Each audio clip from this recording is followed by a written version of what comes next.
എല്ലാവർക്കും മോളിവുഡിൻ്റെ പുതിയ വീഡിയോയിലേക്ക് സ്വാഗതം. ഇതുപോലുള്ള പുതിയ OTT അപ്ഡേറ്റുകൾ ലഭിക്കുന്നതിന് നിങ്ങൾ ഈ ചാനൽ സബ്സ്ക്രൈബ് ചെയ്യുക. അപ്പോൾ നമ്മൾ ആദ്യം നോക്കാൻ പോകുന്നത് പൃഥ്വിരാജ് നായകനായ ഹിന്ദി ചിത്രമാണ്. ഇതിൽ പൃഥ്വിരാജിനെ കൂടാതെ കാജോൾ, പ്രമുഖ നടൻ സെയ്ഫ് അലി ഖാൻ്റെ മകൻ ഇബ്രാഹിം അലി ഖാൻ എന്നിവരാണ് ഇതിൽ കേന്ദ്ര കഥാപാത്രങ്ങളെ അവതരിപ്പിക്കുന്നത്. ഈ സിനിമയിൽ പൃഥ്വിരാജിൻ്റെയും കാജോളിൻ്റെയും മകൻ്റെ വേഷത്തിലാണ് ഇബ്രാഹിം അലി ഖാൻ അഭിനയിക്കുന്നത്. ഇതൊരു ആക്ഷൻ ത്രില്ലർ മൂവിയാണ്. അതിലൂടെ ഫാമിലി ഡ്രാമ കൂടെ അവതരിപ്പിക്കുന്നതായാണ് ട്രെയിലറിൽ സൂചിപ്പിക്കുന്നത്. സർജമീൻ ജൂലൈ 25-ന് ജിയോ ഹോട്ട്സ്റ്റാറിൽ റിലീസ് ചെയ്യും. അടുത്തതായി ധനുഷ് ചിത്രമായ കുബേരയാണ്. ഇത് ജൂലൈ 18-ന് ആമസോൺ പ്രൈമിൽ റിലീസ് ചെയ്യും. ഇതിൽ കേന്ദ്ര കഥാപാത്രമായി ധനുഷ്, നാഗാർജുന എന്നിവരാണ് ഇതിൽ കേന്ദ്ര കഥാപാത്രങ്ങൾ അവതരിപ്പിക്കുന്നത്.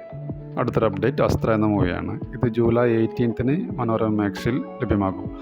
ഇതിൽ കേന്ദ്ര കഥാപാത്രത്തെ അവതരിപ്പിക്കുന്നത് അമിത് ചക്കാലക്കലാണ്. അടുത്തതായി ഭൈരവം തെലുങ്ക് മൂവി. ഇത് ജൂലൈ 18-ന് C5-ൽ റിലീസ് ചെയ്യും.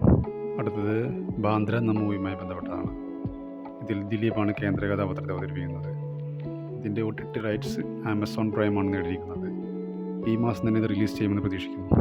അടുത്തത് ധ്യാൻ ശ്രീനിവാസൻ, പാറു നായർ എന്നിവർ കേന്ദ്ര കഥാപാത്രമായ സൂപ്പർ സിന്ദഗി എന്ന മലയാളം മൂവിയാണ്. ഇതൊരു കോമഡി മൂവിയാണ്.